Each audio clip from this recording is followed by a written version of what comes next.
एक मूवमेंट था जहाँ लैंड होल्डिंग की राइट्स को लेके वो मूवमेंट शुरू हुआ। गरीब जो फार्मर्स थे उनके राइट्स को लेके मूवमेंट शुरू हुआ। और आइडियोलॉजी थी या आइडिया था जिसके साथ वो मूवमेंट शुरू हुआ, वो कहीं खो के एक एंटी नेशनल रूप ले लेता है, नक्सल मुक्त भारत करने। तो it was an armed peasant movement against exploiters, जैसा कि लेफ्ट द्वारा शासित राज्यों में होता है। उन्होंने इस मूवमेंट को, लेफ्ट पार्टीज ने इस मूवमेंट को हाईजैक किया। कोई चीज इंटरनल सिक्योरिटी से एंटी नेशनल कब बनी? जो व्यक्ति भारत के कानून में या कोई भी समूह भारत के कानून में आस्था न रखते हुए अपने नियम बनाता है और कुछ ऐसे हिंसात्मक, कुछ ऐसे हिंसा से भरे सजा रखता है, दंडित करने के तरीके रखता है जो अमानवीय ही नहीं है, पूरी तरह से वो मतलब अनसिविलाइजेशनल है, एंटी सिविलाइजेशनल है।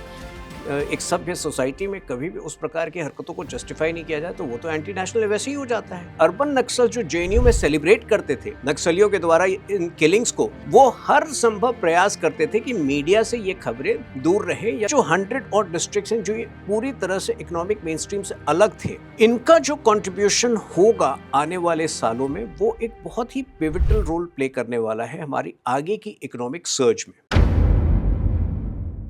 आज की बातचीत शुरू करने से पहले एक छोटा सा निवेदन। अगर आपको भारतीय संस्कृति, इतिहास और राजनीति के बारे में जानना अच्छा लगता है तो इस पॉडकास्ट को फॉलो करें ताकि कोई एपिसोड मिस ना हो। उत्तिष्ठत जागृत प्राप्य वरान्नि बोधत, arise, awake and strive for knowledge. नमस्कार। In today's episode of the Indic Pen, we bring you a power-packed, no-holds-barred conversation with Tuhin Sinha ji as we dive deep into his latest book, Naxal Terror Vanquished. ये सिर्फ एक किताब की बात नहीं है, ये एक कहानी है उस सोच की जो कभी भारत के एक छोटे से गांव से शुरू हुई, लेकिन आने वाले दशकों में भारत के कई हिस्सों में एक वायलेंट रियलिटी बन गई। From tracing the roots of the Naxal movement to understanding how the state responded and eventually contained it, we explore the bigger questions. क्या आइडियोलॉजी सच में खत्म होती है या सिर्फ रूप बदलती है? एक और क्रिटिकल डायमेंशन जो हाल ही में एक टर्म की कॉनोटेशन से शुरू हुआ, वो है अर्बन नक्सल्स का। क्या ये सिर्फ एक पॉलिटिकल लेबल है या it's a real evolving ecosystem of influence within academia, media और civil society? और सबसे इम्पोर्टेंट सवाल, हम इस फिनोमिनन के साथ किस डायरेक्शन में जा रहे हैं?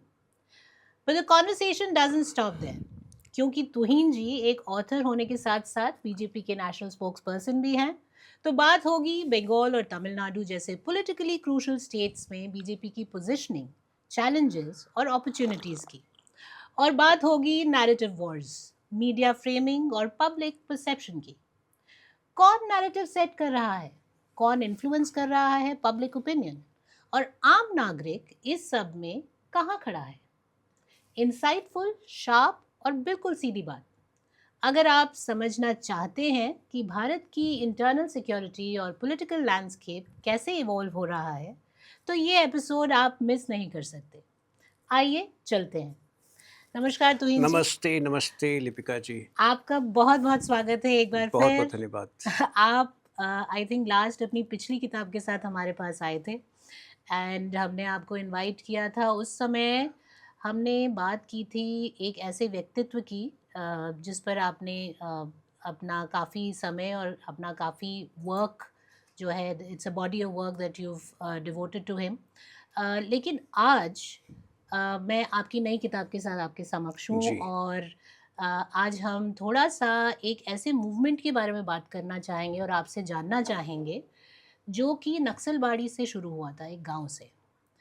और वो जो हम पढ़ते हैं या जो हमें पढ़ाया जाता है, अब उसके बारे में आप ही हमें बता सकते हैं। वो एक मूवमेंट था जहाँ लैंड होल्डिंग की राइट्स को लेके वो मूवमेंट शुरू हुआ। गरीब जो फार्मर्स थे उनके राइट्स को लेके मूवमेंट शुरू हुआ। लेकिन कहीं ना कहीं जाके कुछ तो ऐसा हुआ, और आपसे मैं पूछना चाहूँगी, उस एक पूरी हिस्ट्री को ट्रेस करेंगे इस कॉन्वर्सेशन के दौरान कि वो अपना जो एक कोर आइडियोलॉजी थी या आइडिया था जिसके साथ वो मूवमेंट शुरू हुआ, वो कहीं खो के एक एंटी नेशनल रूप ले लेता है, हम्म, जिसको फिर लास्ट ईयर हम्म, हमारे जो होम मिनिस्टर हैं वो कहते हैं कि 31 मार्च 2026 तक मैं इसे नक्सल मुक्त भारत कर दूंगा। तो अगर हमारे होम मिनिस्टर को एक इतना इम्पोर्टेंट स्टेटमेंट पार्लियामेंट में देना पड़ रहा है, तो वी कैन ओनली अंडरस्टैंड कि कितना भयंकर रूप ये ले जी। चुका था। पहले तो मुझे ये समझाइए कि ये नक्सल मूवमेंट शुरू कैसे हुआ था? देखिए 1967 में जी। मार्च का महीना था, 3 मार्च 1967 की बात है। तो वहाँ एक छोटे से गांव जिसका नाम नक्सलबारी है, वहाँ पर कुछ लेफ्ट जो अत्यंत मार्क्सिस्ट विचारधारा में को मानने वाले लोग थे, उन्होंने एक पीजेंट मूवमेंट आरंभ किया था। तो it was an armed peasant movement against exploiters, जो उस वक्त ज़मींदार थे, या पूरे सिस्टम के खिलाफ।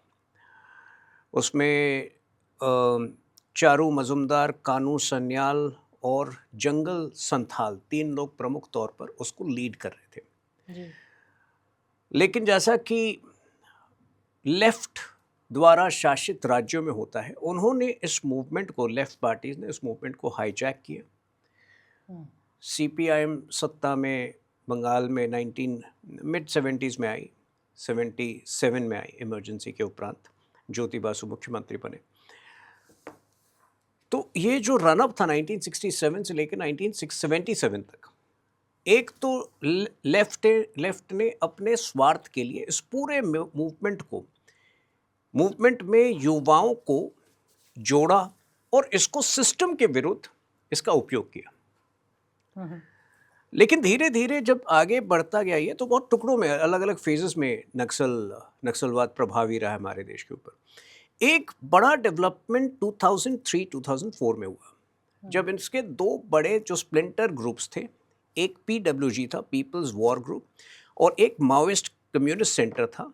इन दोनों में विलय हुआ और इन दोनों ने एक नाम लिया CPIM, which is CPI Maoist. Maoist, this is different from the CPIM Marxist. हालांकि CPIM मार्क्सिस्ट वाले भी उसी तरह की बातें करते हैं, स्पेशली अगर डी राजा की बात सुने तो ऐसा लगता है कि वो CPIM माओइस्ट से भी बड़े माओइस्ट हैं। हम्म, लेकिन 2004 से लेकर 2000 लगभग 13-14 तक हम्म, वो फेज जो था, that also coincided with a very weak central government at the centre, taking charge of the country, which was the UPA government. तो UPA government तो पता नहीं क्या उनको मिलता था टेरर के विरुद्ध एक सॉफ्ट रवैया अपनाकर। लेकिन जैसे वो सरकार आई थी, पोटा को हटाया था, प्रिवेंशन ऑफ टेररिस्ट एक्ट को, नक्सलवाद के विरुद्ध वो मतलब कुछ भी कर पाने की स्थिति में ही नहीं थे। जब उनके द्वारा, सोनिया गांधी द्वारा जो गठित NAC था, नेशनल एडवाइजरी काउंसिल, उसमें चुन चुन के ऐसे व्यक्तियों को शामिल किया गया था, भले वो हर्ष मंदार हो, अरुणा रॉय हो, जिनकी लेफ्ट लीनिंग इतनी व्याप्त थी, इतने प्रबल तौर पर वो लेफ्ट लीनिंग के लिए जाने जाते थे कि किसी भी हालत में वो एक फर्म स्टैंड मिलिटेंट नक्सलिज्म के खिलाफ लेने की स्थिति में नहीं थे। तो basically the UPA government largely viewed it as a socio-economic problem, even when Naxalism was rearing its ugly terror head across the country or across the Hindi heartland. थोड़ा सा बताइए कि क्योंकि हम लोग सिटीज़ में बैठे जो लोग हैं, हमें नहीं समझ आता कि जिन रीजन्स में ये अफेक्टेड रीजन्स जो थे उसमें ऐसा क्या हो रहा था। क्योंकि एक हमें नैरेटिव ये मिलता है आज भी कि जो आदिवासी लोग हैं, गरीब लोग हैं, वो अपनी लैंड को सुरक्षित रखने के लिए, जिस जगह पे वो कई सौ सालों से रह रहे हैं, उसको सुरक्षित रखने के लिए गवर्नमेंट के अगेंस्ट लड़ रहे हैं। वो अलग बात है कि उन्होंने जो है हथियार उठाए हैं उस काम के लिए, लेकिन एक्चुअल में क्या गंभीरता थी उस मामले में? ऐसा क्या है देखिए, जो इस हमें नहीं मंशा पता? से, इस ऑब्जेक्टिव से डेफिनेटली नक्सलिज्म की शुरुआत हुई थी 1967 में, लेकिन कुछ ही सालों के बाद उसको पूरी तरह से हाईजैक कर लिया था लेफ्ट पार्टीज ने, जी। और उसको एक अस्त्र के रूप में यूज़ किया था क्योंकि violence, anti anti government, anti establishment और इवन जो है एंटी पीपल भी हो गया था 2004 अच्छा। ऑनवर्ड्स। तो हम्म जब ये विलय हुआ दो स्प्लिंटर ग्रुप्स का और सीपीआईएम माओइस्ट की स्थापना हुई, हम्म तो सबसे सर्वाधिक स्ट्रेच था हमारे देश में, हम्म मतलब वो एक फेज था जबकि नक्सलिज्म का प्रभाव बिहार से लेकर आंध्र प्रदेश आंध्र तक प्रदेश था तक था जी। और उसको रेड कॉरिडोर के रूप से में जाना जाता था। और इनकी एक योजना थी कि इस पूरे हिस्से को भारत से अलग किया जाए। तो that is where the main problem lay. Hmm जो मूवमेंट एक पीजेंट, एक किसान के लिए, एक एग्रेरियन अधिकारों के लिए आरंभ हुआ था, कुछ ही सालों में और 2004 ऑनवर्ड्स तो बिल्कुल निश्चित रूप say that was an anti India movement. ये भी नहीं था कि आप इलेक्टोरली उसको किसी निर्वाचित सरकार को हटाएं, आप सीधे सीधे अपनी हुकूमत, अपना राज, अपना शासन उस पूरे इलाके में स्थापित करना चाहते थे और भारत की सरकार को उस एरिया से बाहर रखना चाहते थे। पर ऐसे कैसे हो सकता है? एक पीस ऑफ लैंड है जिसके बीच में वो कहीं एक सारे क्षेत्र इतने है। सारे जंगल, इसीलिए तो वो 100 डिस्ट्रिक्ट की बार बार हम बात करते हैं ना, वो 100 डिस्ट्रिक्ट पर पूरी तरह से वो कब्जा जमाकर कई ऐसे गांव हैं जिसमें कि सरकार के किसी भी अंश को वो प्रवेश ही नहीं करने देना चाहते थे। तो इसीलिए आपने देखा होगा, कई न्यूज़ रिपोर्ट्स पढ़े होंगे कि कई ऐसे गांव हैं नक्सल एरिया में, बस्तर में, जहां पहली बार इलेक्ट्रिसिटी आई है आज़ादी के बाद। क्योंकि आज़ादी के बाद वैसे ही कोई बहुत प्रोग्रेस तो हुआ नहीं था कांग्रेस एरा में, और जब से नक्सलवाद आरंभ हुआ तब से जो है सरकार को उस पूरे क्षेत्र से बाहर रखा गया, ये कहकर कि ये जो है नक्सली एरिया, ये हमारा एरिया है, यहाँ हमारी हुकूमत चलेगी। तो कुछ अगर आप फिल्में भी देखें, हालांकि वो मेरे मित्र हैं सुदीप्तो सेन, जिन्होंने कश्मीर फाइल बनाई थी और फिर उसके बाद उन्होंने नक्सलवाद पे एक फिल्म बनाई थी, तो हालांकि नक्सलवाद वाली फिल्म वो इतनी हिंसक थी कि मैं भी उसको बड़ी मुश्किल से देख पाया था, लेकिन उन्होंने एक घोर हकीकत एक बयां की थी कि किस प्रकार से किलिंग्स होती थी, विम्सिकल किलिंग्स होती थी, कि कोई व्यक्ति जो है वो इनके दबदबे के अगेंस्ट पुलिस को कंप्लेन करता था और उस व्यक्ति को उसी के परिजनों के बीच किस तरह से बीच बाजार में काटा जाता था, टुकड़ों में काटा जाता था। तो इस निर्ममता के साथ जब लोगों को मारा जाता था, basically Naxals had started operating as a as an parallel government भी नहीं, पैरेलल गवर्नमेंट था ही। They wanted a complete sway over a very significant part of the country where the rule of law would not exist. The Naxal laws would exist, where government administration would not exist. They would decide what to provide to the citizens, what not to provide. और ऐसी स्थिति में India, मतलब भारत के ऊपर एक बहुत बड़ा राष्ट्रीय सुरक्षा का संकट बनता जा रहा था। Before we move ahead, just a small reminder to hit the subscribe button. लेकिन आपने अपनी किताब में सिर्फ इसको राष्ट्रीय सुरक्षा को सिर्फ एक as an internal security threat के रूप में नहीं दिया, कम्प्लीटली एंटी नेशनल मूवमेंट के तौर पे इसको प्रेजेंट किया है। कोई चीज़ इंटरनल सिक्योरिटी से एंटी नेशनल कब बनती है? देखिए, कई ऐसे बार होता है जब कम्युनलिज्म की वजह से जो है कुछ देखिए, सबसे पहले तो जो व्यक्ति भारत के कानून में या कोई भी समूह भारत के कानून में आस्था न रखते हुए अपने नियम बनाता है और कुछ ऐसे हिंसात्मक, कुछ ऐसे हिंसा से भरे सजा रखता है, दंडित करने के तरीके रखता है जो अमानवीय ही नहीं है, पूरी तरह से वो मतलब अनसिविलाइजेशनल है, एंटी सिविलाइजेशनल है। एक सभ्य सोसाइटी में कभी भी उस प्रकार की हरकतों को जस्टिफाई नहीं किया जाए तो वो तो एंटी नेशनल वैसे ही हो जाता है, एंटी नेशनल ही नहीं, एंटी ह्यूमन हो जाता है, वो एंटी सिविलाइजेशन हो जाता है।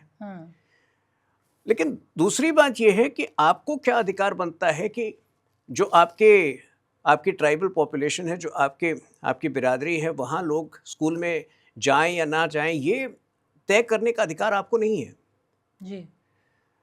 देखिए, the Congress government was complicit in many of these problems because जिस तरह नॉर्थ ईस्ट की जो मेरी किताब आई थी उसके संदर्भ में मैंने आपको बताया था, the Congress government should very conveniently wash their hands off. North east के संदर्भ में उन्होंने एक फ्रेज कॉइन किया था, टिरेनी ऑफ डिस्टेंस, कि जो दूर है, अब इतनी दूर हम क्यों जाएं, अगर प्रॉब्लम है let it exist, let us ignore it. दुर्भाग्यवश वही टिरेनी ऑफ डिस्टेंस वाली अप्रोच जो है, भारत के बीचों बीच जो रेड कॉरिडोर बनता जा रहा था, वहां कांग्रेस की गवर्नमेंट्स द्वारा दिख रहा था।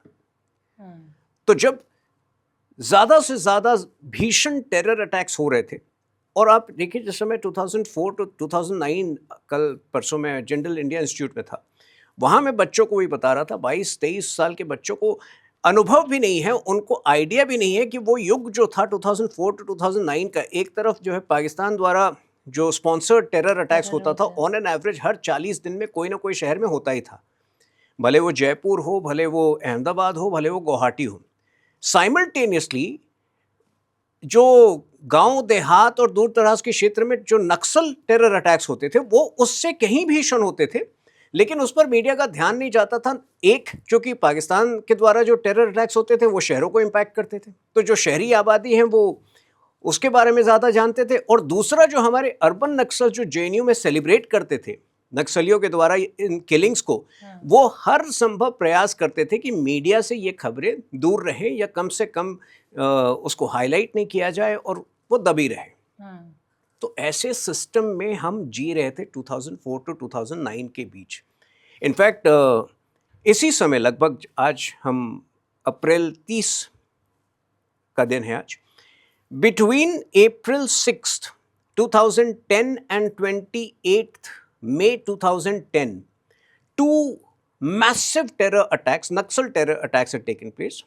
पहले वाले में 74 सीआरपीएफ के जवान मारे गए थे, एक एम्बुश में दांतेवाड़ा में। और उसके बाद 28 मई 2010 को एक रेलवे लाइन को डीरेल करके मिदनापुर के पास कलकत्ता से मुंबई ट्रेन जा रही थी, जानेश्वरी एक्सप्रेस सुपरफास्ट ट्रेन थी, उसमें 148 लोगों की जानें गई थी। तो मात्र 7 हफ्ते के अंदर लगभग 225 लोगों को मारा गया था इस निर्ममता के द्वारा। और जेएनयू में उसके तुरंत बाद सेलिब्रेशंस हो रहे थे उन किलिंग्स को जस्टिफाई करने के लिए, उसको सेलिब्रेट करने के लिए। जेएनयू में तो अभी भी शायद में मातम मनाया जा रहा था जब एक नक्सल लीडर को जो है मारा गया। उसमें चीज़ें बहुत हद तक बदली 2016 के बाद, जब हमारे अभी के जो वर्तमान लीडर ऑफ ऑपोजिशन है वो खुद अर्बन नक्सलियों के साथ खड़े दिखाई पड़े। और जब उमर खालिद नारे लगा रहे थे भारत के विरुद्ध, और कश्मीर भारत तेरे टुकड़े होंगे इंशाअल्लाह इंशाअल्लाह, तो उस समय राहुल गांधी उनके साथ खड़े थे।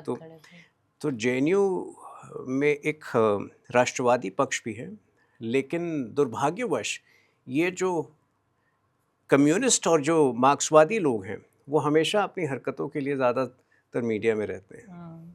पर तोहिन जी, किसी भी मूवमेंट को, और स्पेशली इतना लंबा जो चला हो, जहाँ पे असला आ रहा है, बारूद आ रहा है, हथियार आ रहे हैं, कहीं ना कहीं से फंडिंग होनी चाहिए, कहीं ना कहीं से फंड्स आते हैं।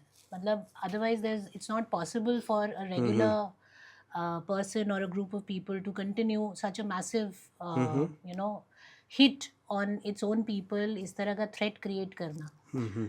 आपके इस किताब को लिखने के दौरान रिसर्च में क्या समझ आया आपको कि ये फंडिंग कहाँ से आ रही थी? क्या इसमें सिर्फ बहुत बड़ा सरगना है अर्बन नक्सल्स का पूरे देश में। विनायक सेन जो है, डॉक्टर विनायक सेन, ये अर्बन नक्सल ही तो है। मतलब एक डॉक्टर के एवज में ये इन्फॉर्मेशन बार बार जो है पर प्रमाण थे लॉ एनफोर्सिंग एजेंसीज के द्वारा कि ये ही was a messenger to imprisoned Naxalites. ठीक इसी प्रकार से जो व्यक्ति बार बार कम्युनिकेशन लेके जाता है, जो खूंखार नक्सली आतंकवादी गिरफ्तार है उनके पास, स्वाभाविक है कि वही व्यक्ति जो है वो फाइनेंसिंग पर भी काम कर रहा हो, वही व्यक्ति जो है उसके तार जुड़े हों उनके फाइनेंसर्स के साथ। लेकिन ये जो अर्बन नक्सल सिस्टम है जिसको डिसमेंटल करना अभी भी देश के लिए एक चुनौती है। I am pretty sure that they were part of the funding of the militant Naxalism. ये दोनों मतलब they are two sides of the same coin, एक ही थाली के दो ये चट्टे पट्टे।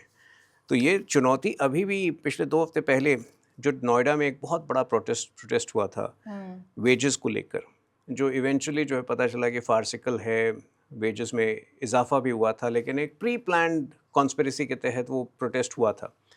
अब मुझे कल एक पत्रकार ने काफ़ी अथॉरिटी के साथ, काफ़ी पुख्ता इन्फॉर्मेशन के साथ बताया कि ये तो वही अर्बन नक्सल सिस्टम की एक एक्सटेंशन है, कि जब ये अपने गढ़ों में, बस्तर में, गढ़चिरौली में अब एक तरह से निरस्त्र हो गए, तब ये नए नए प्लेइंग ग्राउंड्स ढूंढ रहे हैं अपने लिए। और यही कारण है कि while one part of my book deals with the militant, it deals with the security strategy behind dismantling the militant Naxalism and the political willpower of Prime Minister Narendra Modi ji and Home Minister Amit Shah ji, which has gone into dismantling that. The second part deals with the continued threat from the urban Naxal mindset. And the third part obviously talks about the economic opportunities in the 100+ districts which are now Naxal free और जो अब economic main stream में जुड़ रहे हैं। इससे पहले मैं आगे के पार्ट्स में जाऊं, जो आपने 2 और पार्ट अर्बन नक्सल्स और इकोनॉमिक अपॉर्चुनिटीज़ की बात की, थोड़ा सा और मैं डेल्व करना चाहूँगी जो मिलिटेंट नक्सलिज्म पे है। ये जितने भी क्षेत्र हैं जो किसी भी तरह की इस नक्सलाइट एक्टिविटी से प्रभावित होते हैं, काफ़ी हद तक देखा जाता है कि वहाँ पे लोकल सपोर्ट रहता है, either by way of threat और बाय वे ऑफ कि ये अपने ही लोग हैं, अपने ही लोग हैं, इन्हीं घरों से निकले हैं, हमारे भाई बंदी में हैं जो इस मूवमेंट को वो दे रहे हैं। तो जब भी हम किसी ऐसे एक्सट्रीम एक्टिविटी को कर्ब करने की कोशिश करते हैं, वहाँ हमें कहीं ना कहीं, और ये आपकी नॉर्थ ईस्ट वाली किताब में भी था, आपने कवर किया था, कि वहाँ की जो लोकल पॉपुलेशन है उस पे भी आपको किसी तरह का वर्क करना पड़ता है सरकार को in order to gain their faith. थोड़ा सा इस पर हमें बताइए कि जो चीज़ इतने दशकों से प्रेवलेंट थी, it had become part of their lives, जहाँ आपका घर का बच्चा जो है बाहर हथियार उठा के सरकार के खिलाफ ये लड़ाई लड़ रहा है, ये कह के कि मैं तो अपनी धरती बचाने के लिए लड़ रहा हूँ, लेकिन at the outset of it realise होता है कि वो एक इस तरह की एक्टिविटी है जो एंटी नेशनल एक्टिविटी है, terrorist, almost equivalent to terrorist activity है। तो उस केस में जो परिवार हैं वहाँ के, उसके साथ सरकार ने ग्राउंड पे किस तरह का काम किया so that later at a later stage ये जितने भी लोग, रिश्तेदार, बच्चे जो निकले हैं इस तरह की एक्टिविटीज़ के लिए, उनको क्या इंटीग्रेट किया गया, या मारना ही एक ऑप्शन था, या लोगों में एक तरह का वो भी थ्रेट पैदा किया सरकार ने कि आप इसे सपोर्ट करेंगे तो हम एक्शन लेंगे, क्या करती है देखिए, इसमें सबसे पहले तो कई बार ये जो इनिशिएशन होता है, जब बच्चे नक्सलवाद में के चंगुल में फंस रहे थे, कई बार वो इनिशिएशन बड़ा अनसस्पेक्टिंग तरीके से होता था। अच्छा। जैसे अब किसी ने कहा कि वो व्यक्ति किसी दूसरे गांव से आया है, आप उसको पानी पहुंचा दो। उस बच्चे को पता ही नहीं था कि जो दूसरे गांव से आया है, that person is a naxalite commander. लेकिन जब वो उस व्यक्ति से मिलता है और उसकी बातें सुनता है, देखिए, they used to play a mind game, एक इंडोक्ट्रिनेशन पर काम करते थे। They used to paint the government as a villain, कि उनकी सारी सफरिंग जो है वो गवर्नमेंट सरकार की वजह से हुआ है। और यहाँ पर जब हमारी पहले की सरकारें उन क्षेत्रों को अबैंडन कर देती थी, जैसे वो ईयर मार्क कर देती थी कि ये नक्सली प्रभावी एरिया हैं, जिनको वो काउंट ही नहीं होते थे डेवलपमेंट एजेंडा में, डेवलपमेंटल प्लान्स में। तो ये जो विचारधारा है, ये जो एलियनेशन है, ये जो इंडोक्ट्रिनेशन है, वो ओनली वो बढ़ता था और स्ट्रेंथन होता था। लेकिन मुझे लगता है कि आज से 20 साल पहले भी एक बड़ा वर्ग था ट्राइबल्स का, आदिवासियों का, जिनको ये एहसास होना शुरू हो गया था कि ये नक्सली जो है हमारा दुरुपयोग कर रहे हैं, हमें यूज़ कर रहे हैं, हमें एक्सप्लॉइट कर रहे हैं। और यही कारण था कि 2005 में सबसे बड़ा एंटी नक्सल पीपल्स मूवमेंट शुरू किया गया था, सलवा जुदूम के नाम से। अच्छा, बहुत दिलचस्प बात है, सलवा जुदूम किसने शुरू किया था? कांग्रेस के एक बड़े नेता थे छत्तीसगढ़ में, महेंद्र कर्मा। वो उस वक्त हमारी सरकार थी, बीजेपी की सरकार थी, डॉक्टर रमन सिंह की सरकार थी छत्तीसगढ़ में। Mahendra Karma was leader of opposition in the Chhattisgarh assembly, a very veteran congressman। वो उनका प्रस्ताव था, उनकी वो पूरी संकल्पना थी कि इस प्रकार का एक पीपल्स मूवमेंट होगा जिसमें ट्राइबल्स जो हैं, जो थक चुके हैं, परेशान हो चुके हैं, त्रस्त हो चुके हैं नक्सली हमलों से, नक्सली अत्याचार से, वो स्वयं लीड लेंगे और नक्सलवाद को निरस्त करेंगे। और पहली बार मुझे लगता है कि भारत के इतिहास में ऐसे संवेदनशील, ऐसे गंभीर मुद्दे पर कांग्रेस, लोकल कांग्रेस और लोकल बीजेपी वो ऑन द सेम पेज। तो डॉक्टर रमन सिंह की सरकार ने बल्कि इसको अडॉप्ट भी किया एज अ गवर्नमेंट पॉलिसी, पूरी तरह सपोर्ट भी किया। लेकिन विडंबना देखिए कि कांग्रेस का ही जो नेतृत्व केंद्र में था, जो कि एक कॉम्प्रोमाइज्ड, एक बहुत ही वोकिस्ट माइंडसेट रखता था सोनिया गांधी के समय, एनएसी के जो मेंबर्स थे, मैंने बताया ही आपको उनके नाम।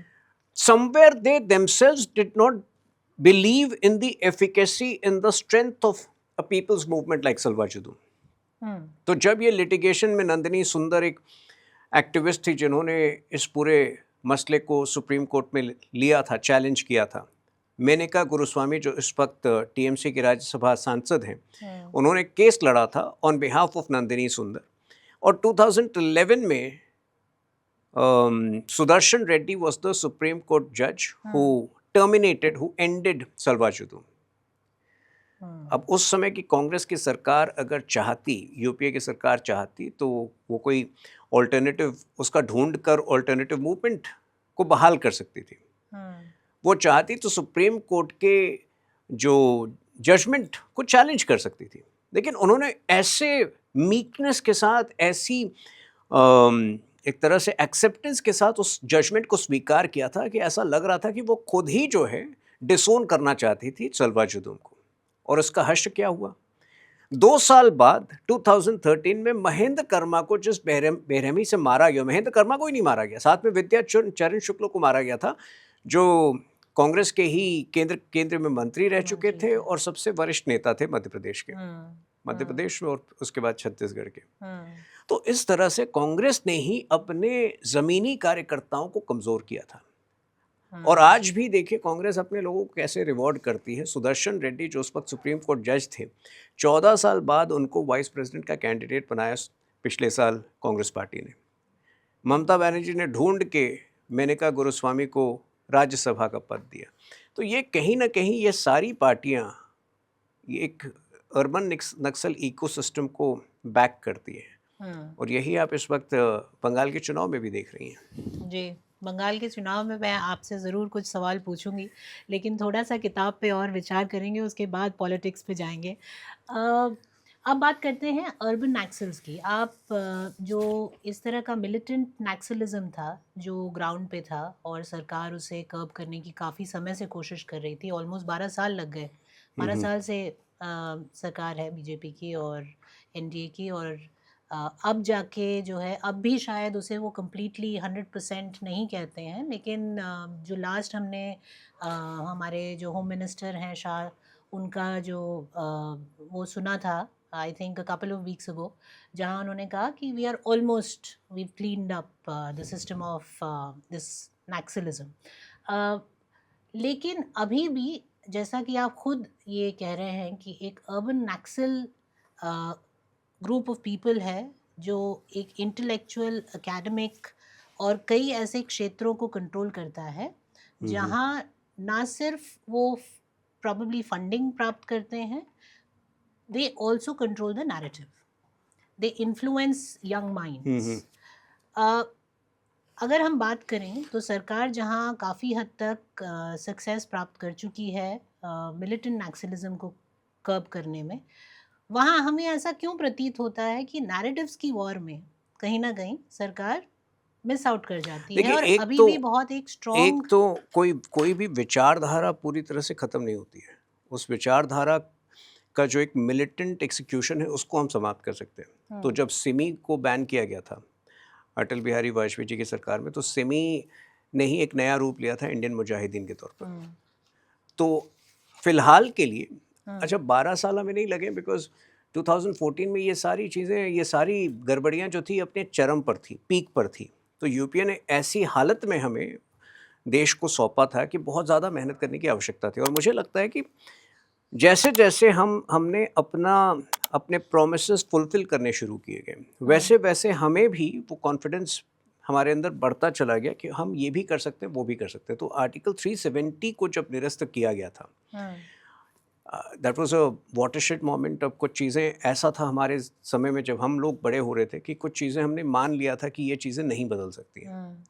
तो उसमें नक्सलिज्म भी एक था, उसमें आर्टिकल 370 भी हमेशा रहेगा, ऐसा लोगों ने मान लिया था। तो मुझे लगता है जब आर्टिकल 370 निरस्त हुआ, which people had assumed would be next to impossible, तब सरकार का भी कॉन्फिडेंस बढ़ा कि सारे जो लेगेसी प्रॉब्लम्स हैं, जिसको अब तक मान लिया गया है कि इनका कोई हल नहीं है, कोई निवारण नहीं है, इन सब का उपचार हो सकता है। और उसके बाद 6 महीने बाद आर्टिकल 370 के हटाए जाने के बाद कोविड का भी एक प्रकोप आया था, तो बहुत सारी चीज़ें जो हैं वो 2 साल विलंबित हो गई थी। लेकिन मुझे लगता है जो मैंने जितना रिसर्च किया, 2022 मिड से एक बहुत ही नियोजित तरीके से सरकार ने और गृह मंत्री अमित शाह जी ने मन बना लिया था कि नक्सलिज्म को पूरी तरह से उखाड़ फेंकना है। तो आज अगर 1 या 1.5 डिस्ट्रिक्ट, वो भी मतलब प्रभावित भी मैं नहीं कहूँगा, उसमें कुछ टुकड़े जो हैं, कुछ नक्सल्स अभी भी बचे हुए हैं। शायद हो सकता है कि वो जैसे अपने बिल में वो बने रहें, कभी ना निकले। हो सकता है कि वो आज चूँकि टेक्नोलॉजी का दौर है, वो नए-नए तरीके से अपनी इंडोक्ट्रिनेशन को आगे फैलाने की कोशिश करें। तो वो तो उसको लेकर हमेशा सरकार को और पूरे देश को सचेत रहना ही होगा, क्योंकि ये माइंडसेट, ये एक माइंडसेट है, ये एक स्पिरिट है। और ये जो अर्बन नक्सल्स हैं वो कहीं भी हो सकते हैं, कैंपसेस में नहीं, पब्लिशिंग इंडस्ट्री में भी हैं, वो एंटरटेनमेंट इंडस्ट्री में भी हैं। ये एक ऐसी मानसिकता है जो कि ये मानती है कि निर्वाचित सरकार से ज़्यादा पावरफुल हमारी विम्स और एंड फैंसीज़ हैं, और हम निर्वाचित सरकार और इस्टेब्लिश्ड कानून को नहीं मानते हैं। तो अभी इस मानसिकता का कोई हल, कोई उपचार तो है नहीं। तो लेकिन अमित शाह जी कुछ तो उपचार कर रहे हैं। आपने अपनी किताब में कुछ 10 इनिशिएटिव्स और ऑपरेशन कगार की बात की। जी, थोड़ा सा हमारे दर्शकों को बताइए कि ये क्या 10 इनिशिएटिव्स थे इन शॉर्ट, और ये ऑपरेशन कगार क्या था जहाँ से ये एंड गेम शुरू होता है। तो जैसा आपको पता है, it was only in March 2025 while answering a question in Lok Sabha on 22 March on 22nd March, तब गृह मंत्री जी ने ऐलान किया था कि अगले 1 साल में पूरी तरह से नक्सल मुक्त हो जाएगा भारत। लेकिन स्वाभाविक है कि उससे पहले से काफ़ी समय से एक शांत तरीके से उस पर एक योजनाबद्ध तरीके से काम चल रहा था। लेकिन ये जो अनाउंसमेंट था, उसका अर्थ ये था कि अब फाइनल काउंटडाउन शुरू हो चुका है। क्योंकि हमारे जो टॉप लीडर्स हैं, वो इतने डिटर्मिन्ड और इतने डिसाइसिव है कि एक बार जब वो कमिटमेंट कर लेते तो खुद की भी नहीं सुनते। तो ये कहना मेरे ख्याल से उचित रहेगा। तो ऑपरेशन कगार जो था, that was the beginning of the end game. तो एक के बाद एक अप्रैल में जब पूरे देश का ध्यान पहलगाम और उसके बाद जो ऑपरेशन सिंदूर हुआ उस पर था, तब भी एक बड़ा हमला हुआ था नक्सलियों पर, उनको मारा गया था। उसके बाद हिडमा और कई ऐसे जो खूंखार आतंकवादी हैं। तो इसमें बहुत सारी चीज़ें जो हैं गृह मंत्री जी ने ऑपरेशनल लेवल पर पर्सनली ओवरसी किया था।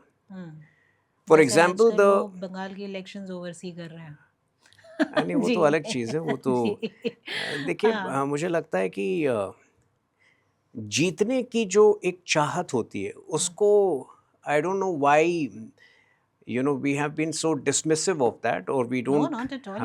Yeah. I think we because should be always. because मुझे लगता है कि एक ही पार्टी और एक ही व्यक्ति है पूरे देश में जो इस वक्त हारने के लिए चुनाव लड़ता है, तो वो है राहुल गांधी जी, जो बंगाल के चुनाव के वक्त जो है वो अंडमान में घूम रहे होते हैं, जो बिहार के चुनाव के वक्त साउथ अमेरिका निकल जाते हैं। आप यकीन कर सकते हैं कि जब बिहार के चुनाव में हर व्यक्ति को पता था कि नवरात्र का महत्व, जन संवाद के लिए कितना महत्वपूर्ण होता है। लोग पूजा पंडाल में जाते हैं, लोग नवरात्रि में जाते हैं, और ये भाई साहब जो हैं वो पता नहीं कहाँ साउथ अमेरिका में नवरात्रि मना रहे थे। जी। तो मुझे लगता है कि जीतने का जो पैशन है उसका एक अलग महत्व है, और यहाँ पर भी जी। नक्सलवाद को समाप्त करने में भी वही वो पैशन इन्वॉल्व था। तो इंटेलिजेंस गैदरिंग मैकेनिज्म जो है, देखिए ये सारे जो हिदमा जैसे जो नक्सल जो 2010 के ये अटैक्स में शामिल थे, जिसमें 150 लोगों की जानें गई थी, जी। अगर अब तक पुलिस को इवेड कर रहे थे, अगर बच के निकल रहे थे, तो इनका एक अपना नेटवर्क था जो कि पुलिस को मात दे रहा था। तो the present government had to bring our intelligence mechanism at a level which was superior to the Naxal network. तो ये इसमें अपने आप में बहुत सारी recalibration कही है of our security strategies, of our of the convergence between different security agencies, and a seamless coordination was involved between different states. Because अंत में तो आते आते Telangana, which is presently under Congress government, even that, which was initially reluctant to take such a firm stand against Naxalism, even that, Naxals were killed or they surrendered in large numbers even in Telangana. तो ये जो एक cohesive approach था, जिसमें ये सारे 6 states को involve किया जाए और एक सीमलेस कोऑर्डिनेशन हो between security agencies, I think that's the biggest hallmark of this operation. और एक समयबद्ध तरीके से बिल्कुल जो 31 मार्च 2025 को जो तय किया था वो हासिल हुआ। तो मेरे ख्याल से ये अलग लेवल का एक पॉलिटिकल विल पावर है कि जो समस्याएं हैं उनको जड़ से उखाड़ना बहुत महत्वपूर्ण है।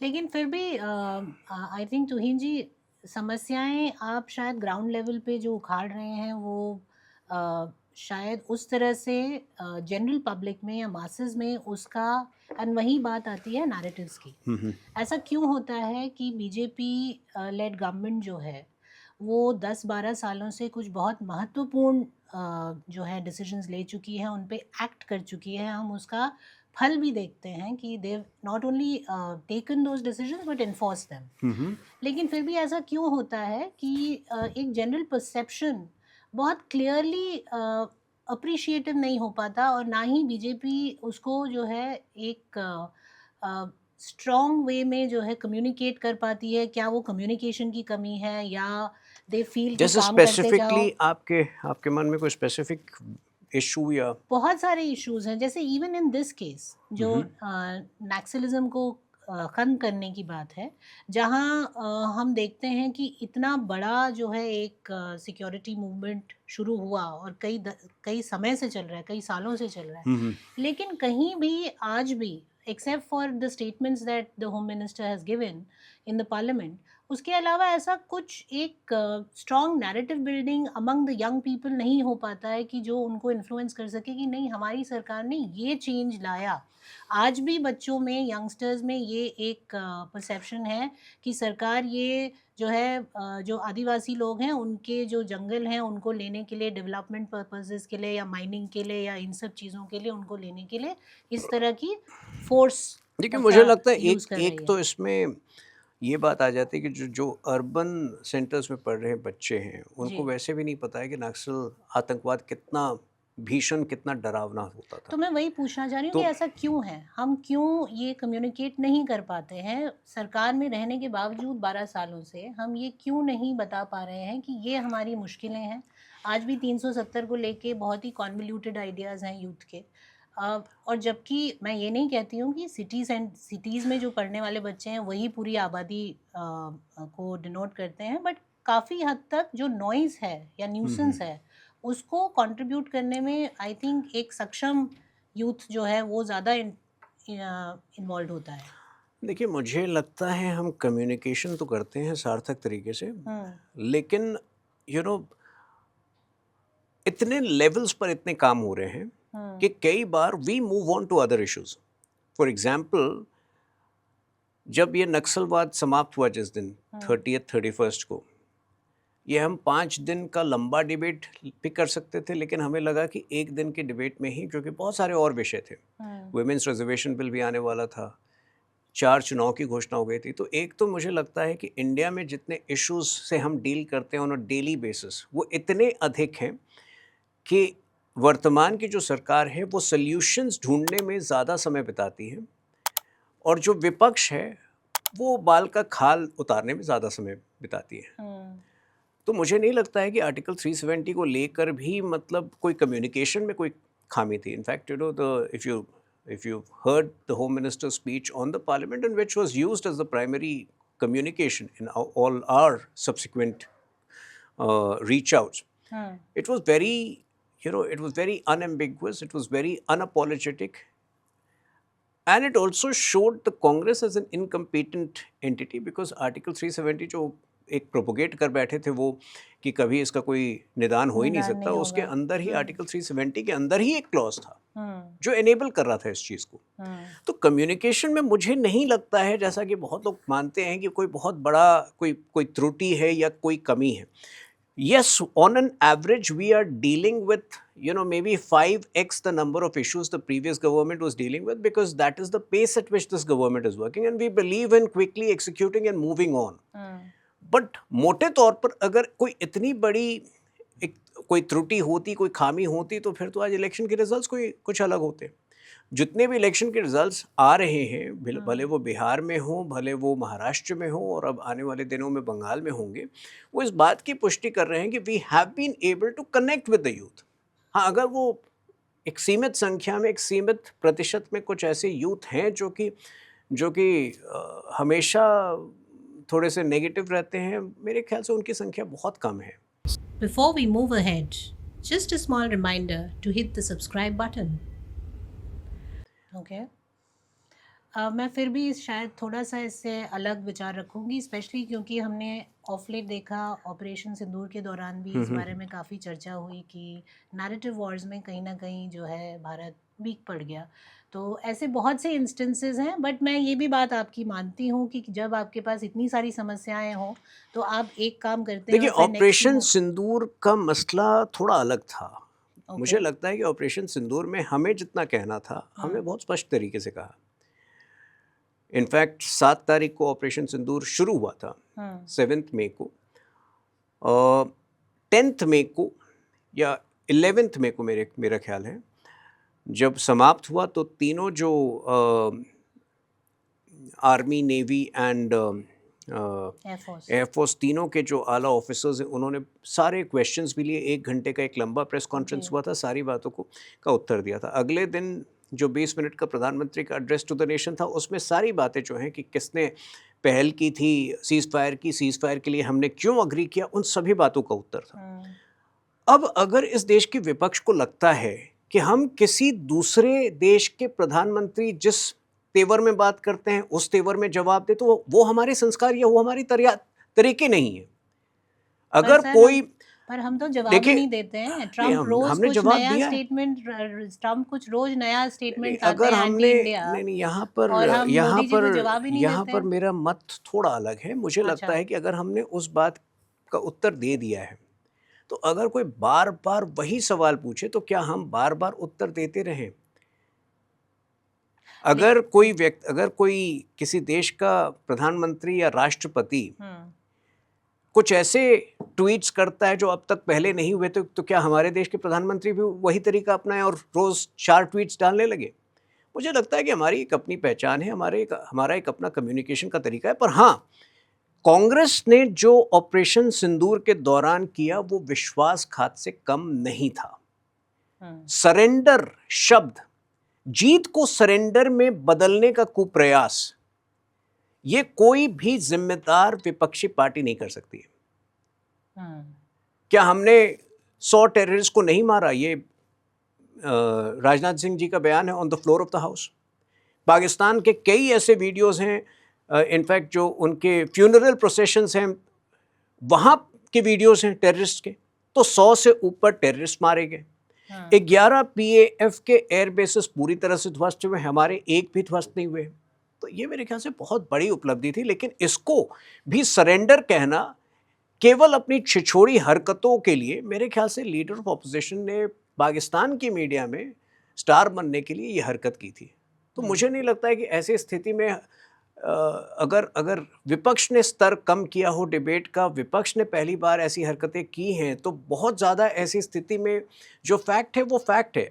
अगर जनता को विपक्ष की बात सुननी होती तो शायद आने वाले दिनों में परिणाम कुछ अलग होते, स्वीकारा जाता कांग्रेस पार्टी को। तो कांग्रेस पार्टी तो आज दिन ब दिन और भी बड़ी फ्रिंज बनते जा रही है।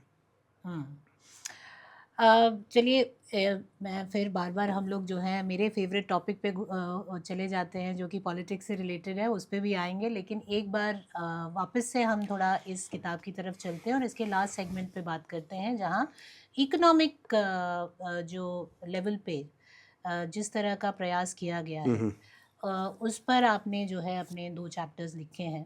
तो थोड़ा सा हमें ये समझाइए कि ये जो नक्सल हिट एरियाज थे, इसमें किस तरह के प्रयास हुए हैं या हो रहे हैं, जिनसे एक तो ट्रस्ट फैक्टर वापस आया है और दूसरा कुछ उम्मीद बंधी है कि ये जो गरीब से भी गरीब क्षेत्र हो गए हैं, पिछड़े से भी पिछड़े क्षेत्र हो गए हैं, इनको एट पार लाने की कोशिश हो रही है। देखिए, इसमें एक चैप्टर है मोदी फॉर ट्राइबल्स। तो पिछले 12 वर्षों में एक बहुत सुनियोजित तरीके से एक विशेष रीच आउट हमारी ट्राइबल आबादी की ओर प्रधानमंत्री मोदी जी ने किया है, जिसमें कुछ ऐसे ट्राइबल हीरोज को भी सम्मान दिया गया है जिनका जो रोल है पूरी तरह से इतिहास से मिटाया गया था। जैसे बिरसा मुंडा उसमें सबसे प्रमुख नाम है। पर साथ ही 2018 में एक एस्पिरेशनल डिस्ट्रिक्ट प्रोग्राम शुरू किया गया था, और ये पूरी तरह प्लानिंग कमीशन नीति आयोग द्वारा जो है ये मॉनिटर्ड कार्यक्रम है। इसमें हर पैरामीटर्स में, डेवलपमेंटल पैरामीटर्स में, उन 119 डिस्ट्रिक्ट्स को विशेष रूप से उन पर ध्यान दिया गया था। हर साल जो है उनकी मॉनिटरिंग की जा रही थी कि कैसे यहाँ पे जो है डेवलपमेंट के स्तर और लिविंग स्टैंडर्ड्स बढ़ाए जा सके। उसमें सबसे ज़्यादा लाभ, सबसे अधिक मात्रा में नक्सली प्रभावी डिस्ट्रिक्ट्स हैं हमारे। तो ये तो एक पैरेलल डेवलपमेंट, पैरेलल जो अपग्रेडेशन का काम काफ़ी समय से चल रहा था। आज अगर नल से जल कार्यक्रम के तहत लगभग 17-18 करोड़ घरों में सीधे नल से जल आ रहा है, तो उसके सबसे बड़े लाभार्थी तो हमारा ट्राइबल वर्ग है। वो वर्ग है, वो ऐसे गांव हैं जो सालों साल जो हैं डेवलपमेंट से पूरी तरह से अलग रखे गए थे। वैसे गांव हैं जो नक्सली प्रभाव में जिन तक डेवलपमेंट नहीं पहुंचने दिया गया था। तो ये सारे कार्य जो हैं पैरेलल तरीके से हो रहे थे, जिनका एक बड़ा असर रहा है। सेंस ऑफ बिलोंगिंगनेस का अभाव आ गया था इंडोक्ट्रिनेशन के कारण। वो सेंस ऑफ बिलोंगिंगनेस आज दोबारा से कायम हो रही है हमारी ट्राइबल आबादी में। जहाँ तक डेवलपमेंट का विषय है, देखिए, एक कैलिब्रेटेड वे में, जहाँ की उनकी जो एप्रीहेंशंस हैं ज़मीन को लेकर, उनके जो सारे कंसर्न्स हैं, उसको ध्यान में रखते हुए जहाँ जहाँ डेवलपमेंट संभव है वहाँ पर प्रोजेक्ट स्थापित किए जा रहे हैं। जैसे Gadchiroli in the coming years will in all likelihood be known as a steel hub. Devendra Fadnavis ji का एक बड़ा प्रिय प्रोजेक्ट है, 10,000 करोड़ की लागत से एक स्टील प्लांट बन रहा है गडचिरोली में। और इसमें ये भी एक कल्पना की गई है कि इसमें एक 30-40% जो हैं ऐसे कर्मचारी होंगे जो कि एक समय नक्सली सिंपथाइजर थे या नक्सलवाद में इन्वॉल्व थे। अच्छा। तो आज अगर पिछले 2.5-3 वर्षों में 4,000 नक्सली सरेंडर किए हैं और मुख्य धारा में शामिल हुए हैं, तो सरकार निरंतर जो है इनको एक नया जीवन देने का प्रयास कर रही है।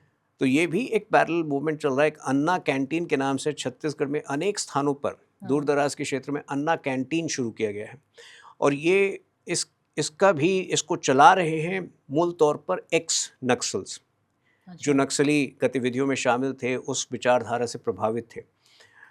बस्तर जो है, आज बस्तर ओलंपिक्स के लिए जाना जाता है जी। 4-5 दिन का एक बड़ा आयोजन दिसंबर के महीने में होता है, और दोनों एडिशंस में गृह मंत्री अमित शाह जी पर्सनली मौजूद थे। इसमें भी बड़ी संख्या में एक्स नक्सल्स जो हैं आज एथलीट्स के तौर पर सक्रिय थे।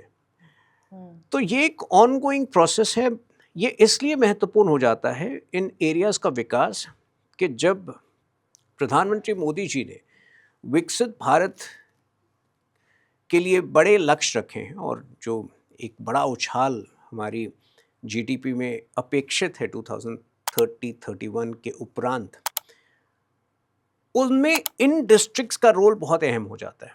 आज हमारे जो टियर ए सिटीज़ हैं वो लगभग पूरी तरह सैचुरेटेड हैं। टियर बी सिटीज़ जो हैं वहाँ बड़े स्तर पर इन्वेस्टमेंट आ रहे हैं, हो सकता है कि अगले कुछ सालों में वो भी सैचुरेटेड हो जाए।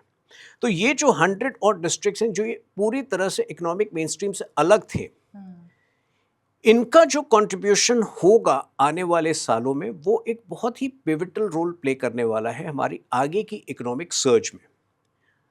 और मैंने जो रिसर्च किया है, कई कैलकुलेशंस करने का प्रयास किया, मुझे लगता है कि जिस प्रकार से डेवलपमेंटल इनिशिएटिव्स अभी शुरू किए जा रहे हैं डिस्ट्रिक्ट्स में, we could see a 0.5 to 0.7 surge in our GDP, an incremental surge in our GDP, mainly on account of new economic activities from these 90 to 100 odd districts, which were so far kept away from development. So that would be huge. That would be a big propellant for our economy going forward. Oh, absolutely. But जहाँ development की बात आती है जोहिन जी, वहीं एक और जो है कंसर्न बढ़ता जा रहा है कि डेवलपमेंट के नाम पे या स्टील इंडस्ट्रीज़ के नाम पे या चार धाम यात्रा के नाम पे हम जो है कहीं ना कहीं जो एक इकोलॉजी है, जो एक एनवायरनमेंट है, उसको काफ़ी हिट कर रहे हैं और एक इरिवर्सिबल हिट हो रहा है जिसका जो है हमें कभी कभी काफ़ी भयानक परिणाम भी देखने को मिलते हैं विद लैंडस्लाइडिंग्स, इंक्रीजिंग लैंडस्लाइडिंग्स एंड ऑल। आप इस बारे में आप क्या कहना चाहेंगे? मैंने अभी कुछ आई थिंक महीना डेढ़ महीना पहले जो हमारे एनवायरनमेंट मिनिस्टर हैं उनको फाइनली एक आई थिंक एक उन्होंने स्टेटमेंट दिया भी in one of the meetings कि हमें जो भी करना है, जो भी डेवलपमेंट करना है, सस्टेनेबल डेवलपमेंट इस तरह से नहीं होना चाहिए कि हम वहाँ की, तो we need to rethink our ways of development, specially जैसे उत्तराखंड क्षेत्र है, क्योंकि हर साल वहाँ बाढ़ आ रही है, हर साल लैंडस्लाइड बढ़ रही हैं। तो उसको ध्यान में रखते हुए फाइनली सरकार ने ये बोला कि जी ठीक है, इसको रीथिंक करने की ज़रूरत है। अरावली पे आवाज़ उठी तो तब जो है प्रेस मीट बुलानी पड़ी कि नहीं, ऐसा कुछ नहीं हो रहा है, खदानें नहीं हो रही हैं, माइनिंग एक्टिविटी नहीं हो रही है। अब आप कह रहे हैं कि स्टील प्लांट्स लगेंगे, वहाँ भी इस तरह की माइनिंग एक्टिविटीज़ की बात हो रही है जो पहले जंगल एरिया होता था। तो जब हम इस तरह की डेवलपमेंट देखते हैं जहाँ हम अपने जंगलों को वैसे ही शहरीकरण की वजह से all the cities are bursting at seams, तो जब जंगलों का एरिया हम की तरफ बढ़ते हैं तो क्या हम कहीं ना कहीं खतरा नहीं पैदा कर रहे हैं अपने एनवायरनमेंट के? नहीं, देखिए, sustainable development, there can't be any compromise on sustainable development. So in fact Aravalli का आपने जिक्र किया था, अरावली के जो जजमेंट को मिस इंटरप्रेट किया गया था, वहाँ सरकार का पक्ष था कि clear, there should be a clear definition of land which is forest land in the context of Aravalli and which can not be used. वो डेफिनेशन अब तक नेबुलस था, वो एक इनडिस्टिंक्ट डेफिनेशन। तो हम तो चाह रहे थे कि जो डेफिनेशन हो फॉरेस्ट लैंड का वो और ज़्यादा जो है वो पंक्चुएटेड हो और ज़्यादा अनएम्बिगुअस हो, जिससे कि माइनिंग, इलीगल माइनिंग रोका जा सके। तो अब जो है ये बस्तर में भी that there will be no compromise on that front. So in fact green cover जो है, जो नेट ज़ीरो मिशन है, ये तो हमारी कमिटमेंट्स हैं which going ahead there can be no compromise on. But at the same time क्या आप कुछ एरियाज़ को पूरी तरह से डेवलपमेंट से परे रखेंगे? I think that is also a big question, because that will breed dissatisfaction, that will breed inequality of another level, economic inequality that will lead to fresh, that can potentially lead to a fresh Naxal movement. तो ये एक balance कायम करना ये सरकार की जिम्मेदारी है, लेकिन जो मोदी जी की कमिटमेंट है नेट जीरो मिशन के लिए, that stands. In fact, like if you look at the attitude of America and some of the other western powers, India is the only country which is constantly living up to its specific, milestones towards net zero mission, whether it is in terms of renewable energy, whether it is in terms of um, shifting to green energy. तो मुझे नहीं लगता कि इसमें कोई compromise है, but हाँ, वो बैलेंस कायम करना वो हमारा दायित्व भी है, और it's a challenge also, considering that across the world climate challenges are only increasing. हमने आपकी किताब पर तो चर्चा की, और अब मैं अपने इस लास्ट पार्ट पे आती हूँ, जहाँ जो मेरा फेवरेट पार्ट है, डिस्कसिंग पॉलिटिक्स विद यू, और हम आपको उसको डिस्कस किए बगैर जाने नहीं देंगे. तो before I wrap up this programme, मेरे कुछ क्विक क्वेश्चंस हैं. और शुरू करते हैं बंगाल से, क्योंकि बंगाल में इलेक्शंस भी हैं और नक्सल मूवमेंट भी बंगाल से ही शुरू हुआ था. आज भी बंगाल और बंगाल की मानसिकता मुझे काफ़ी हद तक कम्युनिस्ट विचारधारा से अलाइन लगती है. क्या लगता है आपको, बंगाल किस तरफ जा रहा है? नहीं, बंगाल की विचारधारा कम्युनिस्ट से इस वक्त अलाइन नहीं है. Are you वो sure? टीएमसी का एक समूह है, जी. टीएमसी का एक तंत्र है, जिन्होंने शायद लोगों को कन्विंस कर दिया है कि बंगाल जो आमी बांग्ला बाहर वाले कुछ नहीं, तो लेकिन भाजपा का ओरिजिन ही श्यामा प्रसाद मुखर्जी जो है वो बंगाली, मतलब उनका जो टीएमसी श्यामा प्रसाद मुखर्जी की ग्रेटनेस में यकीन नहीं करती, वो कहाँ से अपने आप को कस्टोडियन ऑफ बंगाली इंटरेस्ट या कस्टोडियन ऑफ बंगाली कल्चर मानती है. पर आपको लगता है कि आम आदमी श्यामा प्रसाद मुखर्जी की आइडियोलॉजी से अलाइन हो रहा है? देखिए, आम आदमी की आइडियोलॉजी चेंज होती है. It's all about our conviction in conveying the right message across to people. आम आदमी तो जितने लोग बीजेपी में आज से 15 साल बीजेपी के साथ थे, आज उनकी संख्या लगभग 3 गुना है. इसके बावजूद कि It's because हर बार उनको जो है they have to face the ire of Mamata Banerjee after elections, इसके बावजूद इस बार नहीं होगा. इस बार तो पूरा इलेक्शन ही भय वर्सेस भरोसा था. जी. और मुझे लगता है कि जिस प्रकार से टीएमसी ने अपने आप को पिछले 1 महीने में कंडक्ट किया है, TMC has not been sounding like a political party at all. Rather, it has been sounding like a mafia empire. कल भी जिस प्रकार के धमकियां अभिषेक बैनर्जी ने दी हैं, उससे पहले ममता बनर्जी ने दी कि हमारे पास सूची तैयार है, हम एक भाजपा कार्यकर्ता को 4 मई को देखिए आप क्या करते हैं. तो इस तरह की भाषा जो लोग बोलते हैं, सबसे पहले तो वो they can never be custodians of Bengali culture और बंगाली इंटरेस्ट.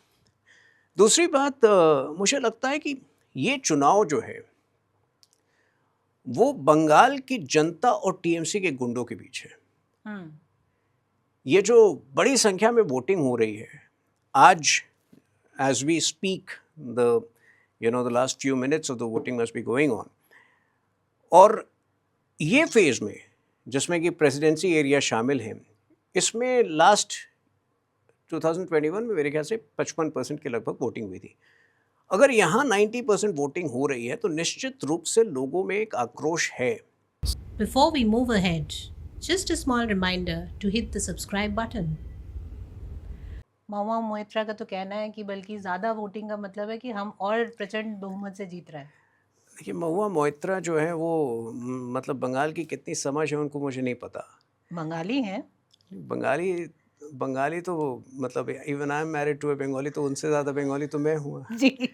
तो लेकिन महुआ मोइत्रा जो एक कुछ फॉरेन विजिट्स के लिए अपने पासवर्ड्स बेच सकती है या ट्रेड कर सकती है, मुझे लगता है कि ऐसे लोगों को सीरियसली नहीं लेना चाहिए. महुआ मोइत्रा ने भी धमकाया था जब वो संबोधित कर रही थी एक सभा को आज से 1 महीने पहले, तो उन्होंने कहा था कि जो भी भाजपा को वोट करेगा वो असल बंगाली नहीं है. अब जो सेक्सिस्ट रिमार्क उन्होंने उस पुलिस ऑफिसर के खिलाफ किया है, जिसको अजय पाल शर्मा, क्या नाम है, अजय पाल शर्मा जी के खिलाफ जो किया है कि फेयर एंड लवली बॉय. अब आप कल्पना कीजिए, यही कमेंट अगर कोई पुरुष किसी फीमेल पुलिस ऑफिसर के विरुद्ध करता या फीमेल एमपी के विरुद्ध करता तो कितना बड़ा इशू खड़ा हो जाता। तो महुआ मोइत्रा जैसे लोग पर मुझे नहीं लगता है कि we should be commenting, they don't seem to be fit for public life. She wins her constituency. जब किस्मत साथ देता है तो फिर वो आतिक अहमद भी जीत जाते थे, जहांगीर खान भी जीत जाते हैं जी। तो हर व्यक्ति का एक समय आता है। लेकिन एक महुआ ऐसा क्यों लगता है कि जहांगीर खान के बारे में बार बार जो हम ये पढ़ रहे हैं कि वो एक माफिया किस्म का एम्पायर चला रहे हैं वहाँ, तो अभी तक उस पर एक्शन क्यों नहीं लिया गया? because the entire government of TMC has acted more like a mafia empire. पर तो और ही आज आप की बात स्टेट नहीं है। गवर्नमेंट को मतलब ऐसा तो बहुत लॉन्ग रोप देना हो गया ना। हमेशा ये फीलिंग आती है कि जहाँ एक्शन लेना होता है वहाँ एक्शन ले लिया जाता है। फिर क्यों ऐसा होता है कि बंगाल में ममता बनर्जी के केस में ऐसा फील होता है कि उनको बहुत लॉन्ग लॉन्ग रोप देते हैं? कोई लॉन्ग रोप की बात नहीं है। एक तरफ हम पर आरोप लगाया जाता है कि हम एंटी डेमोक्रेटिक हैं। हमने आज तक पिछले 12 सालों में कांग्रेस के काल में लगभग 90 state governments were dismissed by using article 356। हमने एक भी यूज़ नहीं किया, बिकॉज हमारा तो यही प्रयास था कि देखिए सेंट्रल गवर्नमेंट का रोल जो होता है वो टीएमसी जैसे रेबल्सम स्टेट गवर्नमेंट्स को लेकर ये होना चाहिए कि we manage to drill sense into them, we manage to show them the rule of law and this is what they need to do. और इसीलिए जो है हर जगह पर जहाँ जहाँ स्टेट गवर्नमेंट ने अपनी धांधली करने की कोशिश की वहाँ we took the matter to supreme court और कई ऐसे जजमेंट आए थे। भले वो रामनवमी के प्रोसेशन को लेकर आए, भले वो किसी और विषय को लेकर आए। इनफैक्ट इस दौरान 2 दिन पहले कैलकाटा हाई कोर्ट का एक बहुत इंपॉर्टेंट जजमेंट बॉर्डर फेंसिंग को लेके भी आया है। बॉर्डर फेंसिंग एक बहुत अहम विषय है और जब गृह मंत्री अमित शाह जी ने पार्लियामेंट में कहा था कि कुछ 127 किलोमीटर्स है जिसकी फेंसिंग केवल इसलिए नहीं हो पाई है कि ममता बनर्जी वो भूमि बीएसएफ को देने को तैयार नहीं है, तब ये टीएमसी वालों ने कहा था कि आप तो झूठ बोल रहे हैं, ये आपके दायरे में आता है। अभी पिछले 3 महीने से कैलकाटा हाई कोर्ट जो है वो फटकार लगा रही है टीएमसी सरकार की कि ये आपका दायित्व था, आप इस भूमि को क्यों नहीं दे रहे हैं सरकार को। कल इनफैक्ट एक गवर्नमेंट ऑफिसर को स्टेट गवर्नमेंट ऑफिसर को फाइन लगाया गया है। तो ये सारी हरकतें अगर ममता बनर्जी कर रही थी, निश्चित रूप से कहीं ना कहीं उनका एक लॉन्ग टर्म मैलेफाइडी या नेगेटिव एजेंडा था। बड़े स्तर पर इलीगल माइग्रेशन को प्रमोट कर रही थी और कुछ उसमें लैकुने थे, जैसे 127 किलोमीटर जो हम चाह कर भी फेंस नहीं कर पा रहे थे, जिसका अब निवारण होगा, जो हम पूरा करेंगे अगले 1 साल में, 6 महीने में, जितना भी संभव हो। लेकिन इवन आरजी कौर मामले में जिस तरह से उन्होंने डिफेंड किया था, जो प्राइमरी कल्प्रिट था, मैं उसका नाम भूल रहा हूँ, जिस तरह से शाहजहां को डिफेंड किया था संथाल संदेश खाली में, 2 महीने जो है वो शेख शाहजहां का अरेस्ट डिले हुआ था केवल इसीलिए कि स्टेट गवर्नमेंट उसको जगह जगह छुपा रही थी, सीबीआई को उस तक नहीं पहुंचने दे रही थी। और उसके बाद भी एक कोर्ट का रूलिंग आया था जिसमें कि अंततः टीएमसी को जो है शेख शाहजहां को कानून के हवाले करना पड़ा। तो ऐसी नौबत क्यों आती है? ऐसी नौबत इसलिए भी आती है क्योंकि ममता बनर्जी को ईडी जो है अपने सामने उनका लैपटॉप उठा के ले जाने देती है, ये भी माना जाता है। तो ये सारी चीज़ें जो हैं वो डिस्प्यूटेड हैं। अच्छा, ये सारी चीज़ें जो हैं लीगल केसेस में, in fact if you look at the judgement of the Calcutta High Court in this regard, the Calcutta High Court, in fact Supreme Court, in fact I believe she took the matter up with the Supreme Court. She wanted to stay the ED investigation into IPAC. Supreme Court ने कहा कि हम नहीं रोक सकते। उसके बाद आज से 10 दिन पहले सुप्रीम कोर्ट ने एक और स्केदिंग जजमेंट दिया था जिसमें कहा था कि ममता बनर्जी's conduct in trying to stall the investigation is unbecoming of any chief minister. तो हम देखिए, हम आर्टिकल 356 का उपयोग करके हर सरकार को नहीं हटा सकते। अगर हम वही करने लगे तो कांग्रेस और हमारे में क्या अंतर है? हम लीगली हमने हर केस को लिया है, जनता के समक्ष ये बातें रखी हैं और यही कारण है कि 90% वोटिंग हो रही है, क्योंकि जनता का आक्रोश है। अब वो भरोसे की ओर आना चाहते हैं और ममता बनर्जी के भय को रिजेक्ट कर रहे हैं। तो आपका कहना है कि बीजेपी आ रही है? मुझे तो कोई शक नहीं है। तमिलनाडु में देखिए, Tamil Nadu is a very fascinating election. I was there for almost 11 days. और वहाँ obviously BJP is not a very big player. We are contesting on 27 seats और 6 और कैंडिडेट्स हैं जो हमारे सिंबल पर लड़ रहे हैं, तो कुल 33 हो जाते हैं. अब निश्चित रूप से वही गुस्सा जो ममता बनर्जी के विरुद्ध बंगाल में है, वही स्टालिन के विरुद्ध, स्टालिन परिवार के विरुद्ध तमिलनाडु में देखने को मिला, which we I believe have been able to channelise very well in the last 3 weeks. Okay. So Piyush ji ने पर्सनली वो पूरा कैंपेन हेड किया था पार्टी के तरफ से. I was there in Chennai initially, then Madurai, Sattur जहाँ के हमारे स्टेट प्रेसिडेंट नागेंद्रन जी लड़ रहे हैं, वहाँ था. तो मुझे लगता है कि ये जो आक्रोश है स्टालिन परिवार की के प्रति, जिस प्रकार से जो एक ड्रग माफिया ने पंजाब को बर्बाद किया है, वही ड्रग माफिया का प्रकोप तमिलनाडु की जनता आज देख रही है. और जाफर सदीक एक डीएमके का ऑफिस बेरर था जिसको आज से 1.5-2 साल पहले गिरफ्तार किया गया था. तो जैसे वो गिरफ्तार हुआ, उसके बाद डीएमके ने उसको डिसोन किया था. तो there have been connections of DMK leaders with this drug mafia. So there is a lot of anger against DMK which we have been able to channelize well.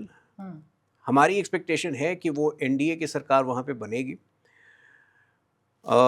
Vijay is an important factor जो कोई भी deny नहीं कर रहा है. हमारा मानना है कि वो डीएमके के वोट्स ले रहा है. अच्छा. क्योंकि predominantly it's a Christian minority, votes उसके वोट ज़्यादा हैं. But like I said, Tamil Nadu politics is complex. It's a very good learning opportunity for any student of politics. And I feel that we are ahead and, India will be winning. As far as Assam is concerned, one would have to be delusional to think that Congress will get more than 25 seats at the most in Assam. नहीं, but Rahul Gandhi बहुत मेहनत कर रहे हैं. असम, तमिलनाडु और बंगाल छोड़ के वो जो है निकोबार में पहुंचे हुए हैं. Rahul Gandhi has a penchant to be at all the wrong places, at all the right times. He has this penchant to be at all the wrong places. तो अच्छा है निकोबार भी घूमे. देखिए, ग्रेट निकोबार प्रोजेक्ट के बारे में मैंने 6 महीने पहले पहली बार कांग्रेस को रिबटल दिया था जब सोनिया गांधी ने उस पर प्रहार शुरू किया था. सोनिया गांधी ने एक आर्टिकल लिखा था इंडियन एक्सप्रेस में मेरे ख्याल से, तो उसका रिबटल मैंने किया था. देखिए, ग्रेट निकोबार प्रोजेक्ट की जो एक एनविजनिंग है वो 70 के दशक से चल रही है कांग्रेस के समय से. अब कांग्रेस पार्टी जो है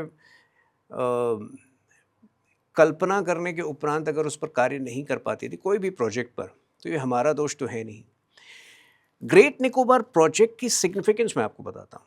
ग्रेट निकोबार प्रोजेक्ट के ज़रिए जो आज हमारा जो एक्टिव लैंडमास है अंडमान निकोबार आइलैंड में, वो लगभग 400 किलोमीटर दक्षिण की ओर मूव कर जाएगा, deeper into the Indian ocean. Okay.